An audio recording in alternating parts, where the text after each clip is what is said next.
Há 10 anos, a Univale não utiliza agrotóxicos no cultivo dos jardins da universidade.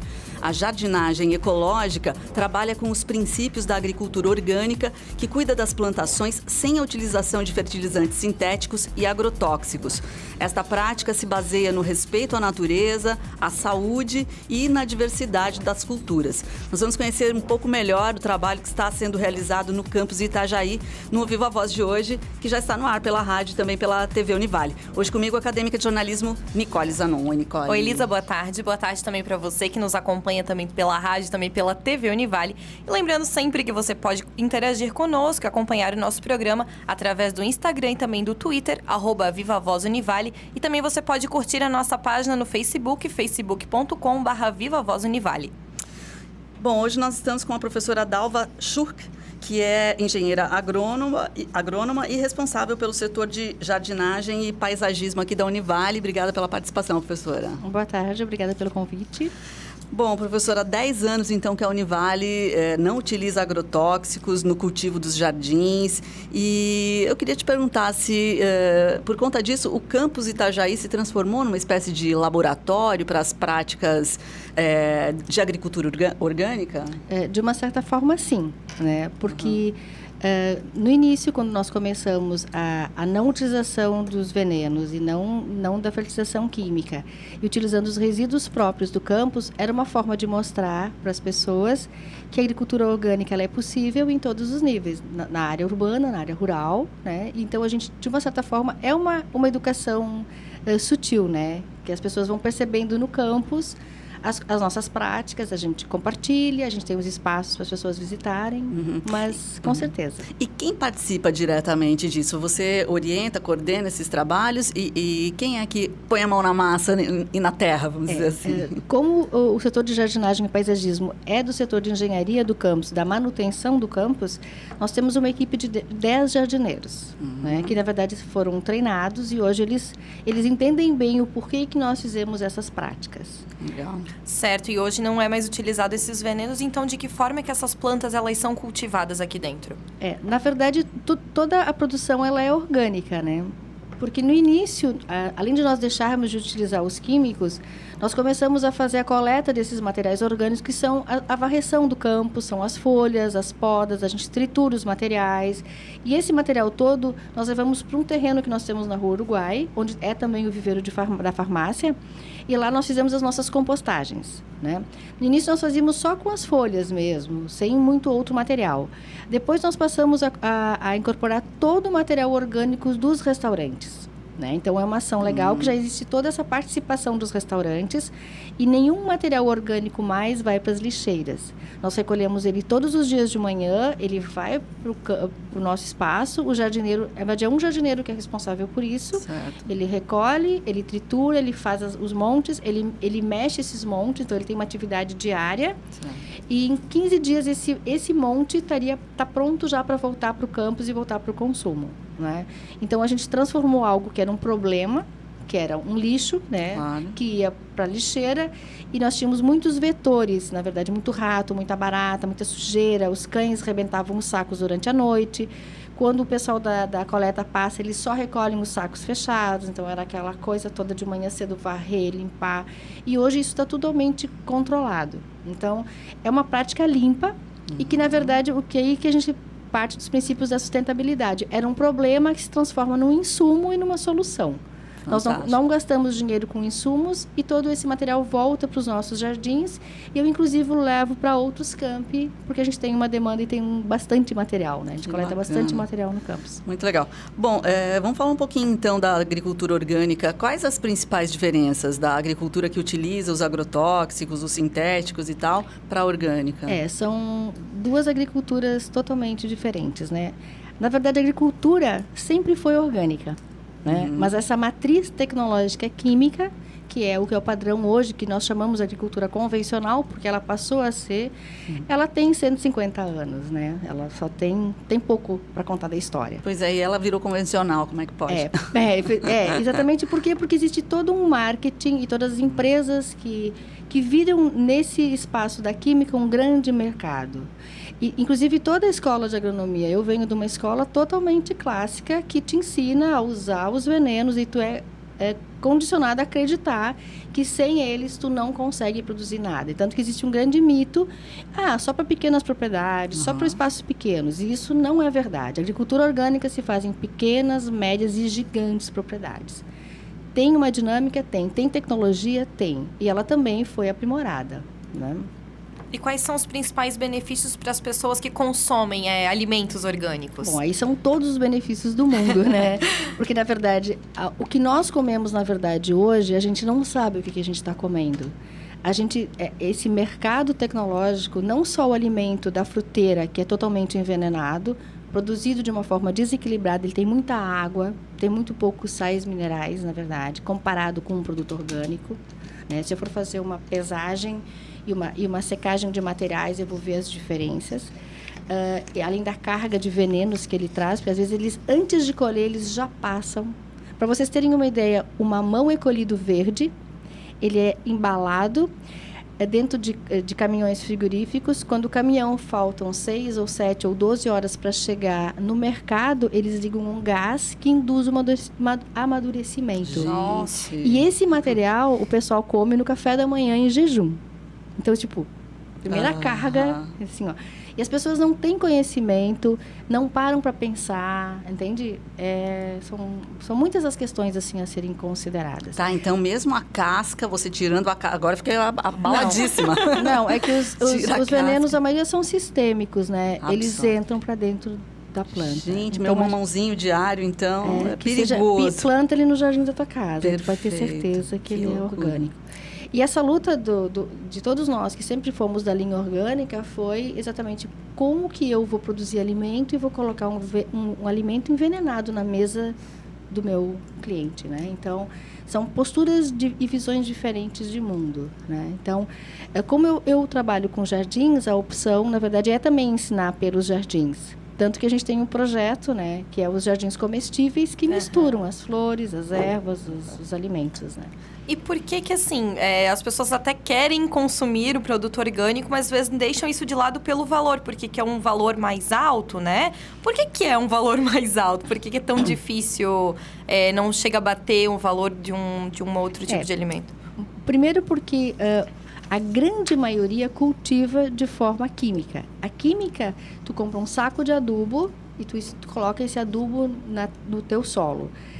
O orgânico, eu tenho que, na verdade, trabalhar uma compostagem, eu tenho uma outra dinâmica, eu tenho que trabalhar com diversidade de culturas. Então, todo o conceito é diferente, né? Então, ele, óbvio, às vezes tu tens que ter uma demanda talvez maior de mão de obra, né?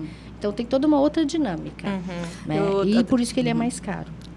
Puxei até um dado aqui do Sebrae, que nós pesquisamos para conversar com você, que eu achei bem interessante, dizendo que o Brasil está se consolidando como um grande produtor e exportador de alimentos orgânicos, com mais de 15 mil propriedades certificadas, né? E só que 75% desse total pertence à agricultura familiar, né? Sim. Então, mesmo que você tenha dito que é possível adotar as práticas orgânicas para grandes culturas, né? Ainda não é muito comum, né? Mas assim, muitas grandes propriedades estão adotando. Muita produção de café, que é grande, é totalmente orgânica, até porque o comércio, né, ele te exige. As modificações inicialmente foram porque a demanda da exportação exigia que fosse um produto limpo.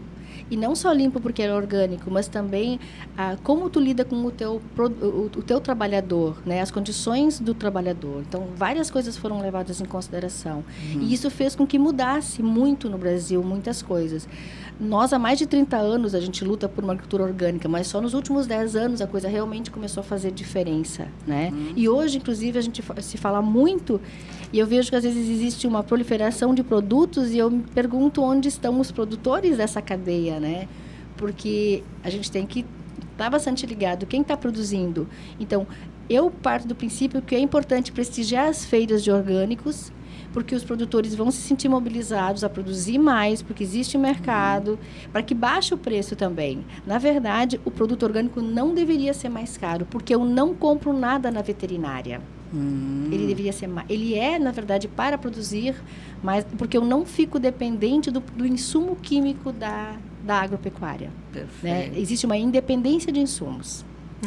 Talvez é a lida mesmo, né, que acaba gerando. Talvez seja uma transição, né, Dalva? O que você acha? É que as certificações, elas estão fazendo esse papel, só que nesse papel tem um custo. E esse custo é que está aí a diferença, gente. Eu sou um pouco... eu não sou adepta dessas certificações dessas empresas, e sim da compartilhada. A compartilhada é quando o grupo de produtores compartilha o conhecimento, faz as trocas, e ele não se certifica com uma empresa. Ele se certifica entre si, que é o compartilhamento. É um outro sistema que existe em muitas redes aqui no Brasil. Porque daí você me faz pensar, então, de que forma o consumidor pode ter garantido, né, de que o que ele está comprando é um produto orgânico. Na verdade, eu acho que as feiras, onde tu conversa e olha no olho do teu... e tu te fideliza com aquele produtor orgânico, entendeu? Nós temos aqui na cidade já uma feira, tem vários produtores, tem mais pessoas produzindo. Em Camboriú já tem alguns produtores também. Então, isso está se fortalecendo. E eu sei porque muitas vezes as pessoas me procuram para fazer orientação, para fazer produção orgânica. Tá, né? E qual é a tua restrição quanto às empresas que certificam os orgânicos? Porque sempre atrás existe as mesmas empresas, né? Quem mais pesquisa orgânicos é as empresas que monopolizam os químicos. Né? Okay. Então, na verdade, atrás delas atrás das certificadoras estão esse pessoal todo. E amanhã elas serão certificadas se usarem tal produto, então o comércio está atrás. Perfeito. E nós defendemos a linha do orgânico, que é a independência de insumos e dominar a técnica para poder produzir de forma limpa, saudável e não te sentir refém dessa indústria. Bem delicada a questão, né? Perfeito, mas muito esclarecedor, porque eu acho que ainda muita gente, né, que lógico, tem aquele contato mínimo no supermercado, vai olhar lá o selinho, e, que bom, vai pagar mais caro pelo produto. Normalmente você falou de café é que se você compra orgânico, ele é bem mais caro.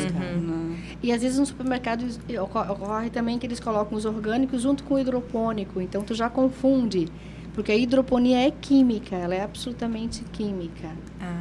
Ela não parte de um princípio orgânico, então. Não. Então explica pra gente, que essa era uma pergunta que a gente gostaria. Diferenças, porque eu acho que a maioria das pessoas bem isso, confunde. Hidropônico, vê lá a raizinha. Limpinho, na água, mas assim, nessa água a solução é química. Entendi. Ou seja, o fato de estar ela é crescendo da agricultura na convencional. Ela é química, inclusive essa água que passa acaba muitas vezes indo para os arroios, tendo vários problemas, né, de poluição também, por eutrofização dos espaços, né? Então, a agricultura orgânica ela é muito simples, na verdade, né? Ela parte do princípio natural.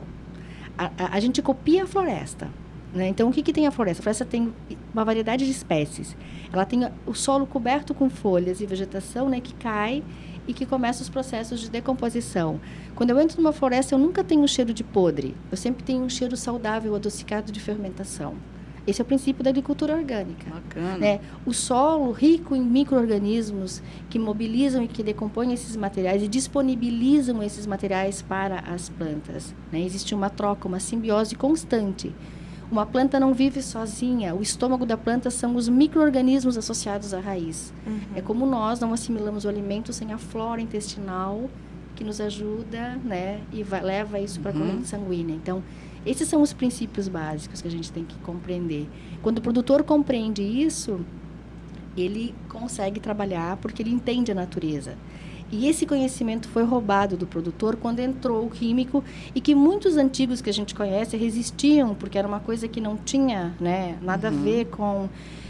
mas que a força, daí o pessoal jovem, puxa, pai, você não quer porque é tecnologia, é novidade, é conhecimento, né? E as pessoas foram abandonando as práticas. E hoje a gente já tem segunda, terceira, às vezes até quarta geração que abandonou, não conhece mais. Não tem mais o que trazer de lá, entendeu? Já está condicionado a usar. O cara já pensa em ir na veterinária comprar algo para matar. Eu nunca vi um inseto tem que matar. Por quê?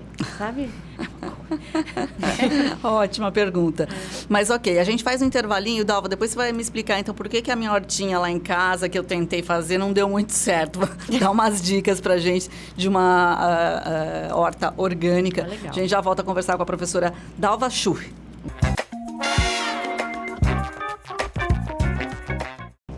Estamos de volta com o Viva Voz de hoje. Hoje nós recebemos a engenheira agrônoma Dalva Schur. Ela está falando um pouquinho para a gente sobre jardinagem sem agrotóxico, como você de casa pode fazer a sua hortinha orgânica, ter uma jardinagem mais... Como é que a gente pode dizer? Mais limpa, né? Dalva, na verdade, o que a gente observa muito, né, é que existe um interesse cada vez maior das pessoas pela saúde, pela qualidade dos alimentos, e os orgânicos estão chamando a atenção. E tem muita gente querendo fazer a sua horta. Eu brinquei no final do outro bloco, brinquei entre aspas, porque é verdade, eu tentei fazer uma horta lá. Mas o que a gente observa é isso, que as pessoas estão querendo, né, fazer a sua pequena horta, até em apartamentos, né? Você recomenda isso? Claro, então assim, ó, o princípio básico é assim, tu tens que ter um bom solo. Então, independente do solo, né, que eu tenho, eu vou fazer o quê? Eu vou incorporar materiais que tornem esse solo mais fofo, com maiores espaços de ar, espaços para água, e que eu vou estar incrementando a atividade microbiológica desse solo, né? Por quê? Para as raízes poderem se desenvolver, crescer e tal. Então, mesmo que eu pegue material ou mudas de um espaço que tenha um cultivo orgânico, mas eu transporto ele para um solo que não tem boas condições, né? Eu tenho que, na verdade, dar essas condições para ele, né? Mas, na verdade, é fácil. Hoje em dia, nas floriculturas, eu encontro insumos orgânicos. A gente encontra terra preparada, compostagem, o próprio humus de minhoca. Então, tem vários materiais. A casca de arroz carbonizada, que eu posso misturar a terra. Nossos terrenos aqui são muito argilosos, então eu misturo a casca, ele fica mais fofo, é melhor para as raízes se desenvolverem.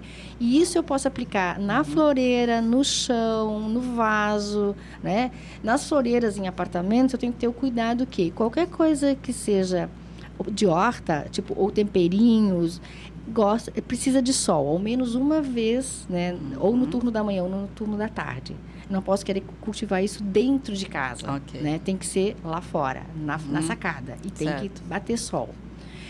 Ao mesmo tempo também, se a floreira é grande ou pequena, eu tenho que ter o cuidado da umidade. Aquele vaso não pode aquecer no sol, numa parede que bata muito sol. Eu tenho que baixar essa temperatura. Então, eu posso molhar o solo, mas não molhar as plantas, porque se bater o sol na planta molhada, forma o espelho, né, e queima a vegetação. Então, são pequenos cuidadozinhos, assim. Mas depois que a gente se dá conta do que é e ter esses cuidados, tudo pode funcionar. Legal. E quais são as plantas mais fáceis de cultivar em casa? Em relação a hortas, assim? Isso, Na verdade, eu acho que os chás, os temperinhos, né?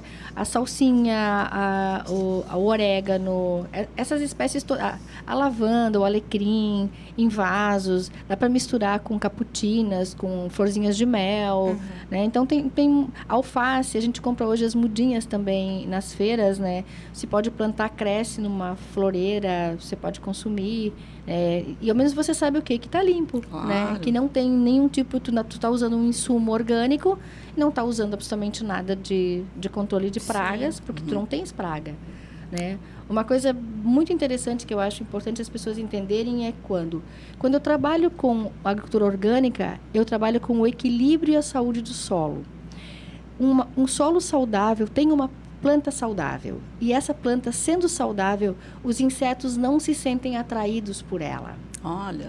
Os insetos visitam plantas em desequilíbrio.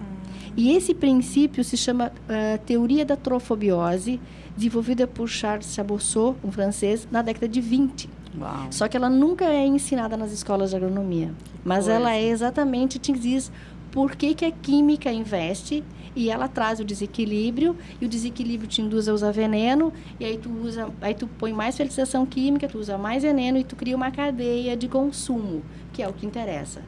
E a agricultura orgânica trabalha com saúde, que traz saúde, e eu não tenho o inseto, mesmo que existam alguns, eles nunca vão ser uma praga. Perfeito. Eles são, na verdade, indicadores de desequilíbrio. É a forma de olhar a agricultura que é diferente. Muito legal. Agora, Dalva, Quais são os principais riscos para o meio ambiente dessa agricultura que utiliza, né, os agrotóxicos? Ela vai, na verdade, degradando e depauperando o solo, né? Porque para a agricultura convencional, o solo é apenas um substrato, né? Ele não acredita na microbiologia do solo, o que dá a vida ao solo. Ele usa o solo. E ele vai colocando cargas e cargas de adubação nitrogenada, que, na verdade, ele é solúvel em água, então parte é assimilado e parte vai para o lençol freático, e aí começa, né? E os venenos, que também, cada vez venenos mais potentes, prejudiciais à pessoa que aplica, ao meio ambiente, tu acaba interferindo em toda a dinâmica daquele espaço. Um espaço orgânico, ele traz vida, ele volta os sapos, as lagartixas, né? Porque tudo faz parte da cadeia ecossistêmica. Bacana. E numa área degradada, tu tem um solo descoberto, um solo pulverizado, não tem vida, não tem mais nada, né? Então uma falsa limpeza, né? Então, né? É que essa concepção desse tipo de limpeza, de monocultura, faz parte desse pacote, dessa matriz tecnológica química. Né? E a gente pode considerar a jardinagem uma forma de ativismo partindo da ideia de hortas comunitárias? Na verdade, a agricultura orgânica dá para se dizer, entre aspas, que é subversiva, né? Porque ela traz a independência. Ela tem um outro foco, assim. Sim. Mas de uma forma saudável, né? Não é uma subversão de buscando saúde, né? É uma maneira de resistir a todo esse sistemão, né? Tá certo. Agora, eu gostei quando você falou dos insetos, né? Por que as pessoas ficam tão apavoradas quando veem pequenos insetos e tal, né? E aí você acabou de dizer que daí os sapos, porque os sapos são os predadores, vamos dizer assim, desses insetos, né? Explica melhor esse funcionamento, assim. É que, na verdade, os sapos, a gente olha para o sapinho, ele é úmido, né? Então, assim, quando tu aplica veneno, ele é o primeiro a absorver e ele é o primeiro a sofrer, a lagartixa também.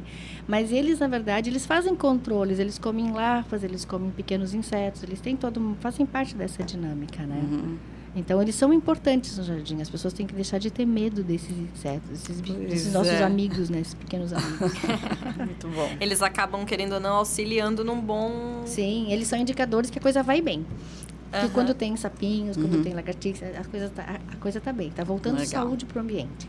Eu queria que você falasse um pouquinho desse projeto dos jardins comestíveis, né? Nós encontramos ali, tem até uma parceria com a USP. Explica pra gente como é que funciona Na verdade, os jardins a gente já começou já há bastante tempo, né? Aqui na universidade a gente tem alguns canteiros que é desse projeto, onde a gente mistura...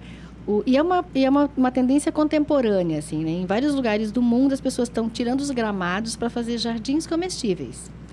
O que são eles? Eles são hortas, mas que também tem flores, tem ervas. Então, aquele espaço que seria só um jardim, ele passa a ser de novo aquele jardim de vovó que a gente tinha antigamente, que era aquele mix, né?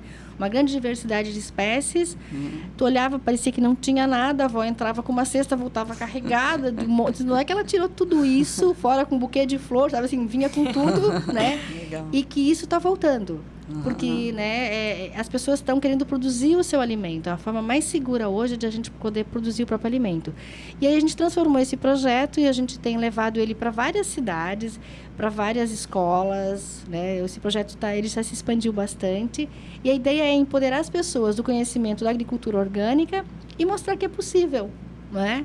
Muito bom. Então ele tem e tem sido super gratificante fazer, porque tu leva uma coisa gostosa que é um jardim, uma prática de jardinagem, né? E o que tem aqui no campus de espécies, assim? Agora ele está um pouquinho desfalcado, assim, mas geralmente a gente tem ervas nos canteiros, tem flores e tem berinjelas. Então, assim, foi muito interessante que quando a gente plantou as primeiras berinjelas, as pessoas ficaram admiradas porque as pessoas imaginavam que berinjela era que nem chuchu, que dava numa trepadeira. E ela dá num arbustinho, né? Então, essas coisas, assim, acaba sendo até uma questão de educação. As pessoas, nossa, é assim que é a berinjela, assim que ela dá. Atrativo também. Ao mesmo tempo, assim, os funcionários ou alunos, né, eles começaram, dá para colher, dá para trazer, posso trazer muda e plantar, então é uma interação gostosa, bacana, né? Bem legal. Então eu sempre recebo mudas.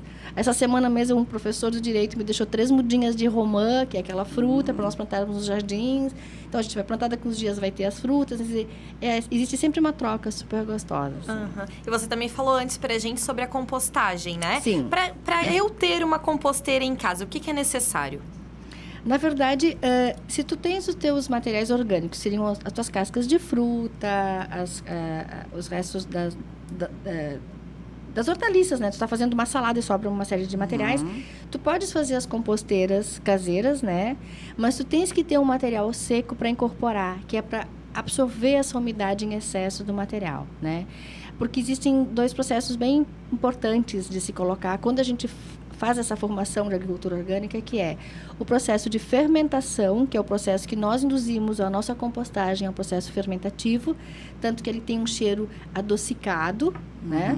E ele não tem presença de insetos, nem de baratas, nem de ratos. Certo. E quando é um processo de putrefação, ele está apodrecendo, ele forma mosquinhas, ele atrai baratas. E acontece que quando existe excesso de umidade, os micro-organismos que se desenvolvem nesse momento não são os desejados. Okay. Então, o processo não é bom. E forma aquele chorume, que é aquele líquido negro. Então, aquilo não é um biofertilizante, aquilo é uma água suja. Então, são coisas diferentes. Agora, se tu incorporares material seco, que pode ser serragem, casca de arroz, poda de grama, folhas secas, ela vai estar absorvendo esse material e vai induzir a um processo fermentativo. Então, tu pode ter essas composteiras em casa e de uma forma saudável também. Legal. Poxa, dá até vontade, né? De pôr mãos à obra aqui.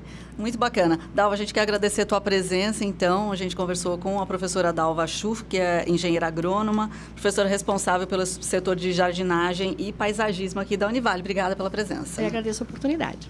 Também te agradeço, Dalva. É muito bacana a gente sempre falar um pouco de ecossistema, de meio ambiente, que a gente também consegue pegar dicas para nós fazermos na nossa casa, né? Agora é o desafio, né? Vocês duas terão que fazer composteira. É verdade. Bom, pessoal, então a gente vai terminando o programa de hoje. A gente fica por aqui. Até o próximo programa.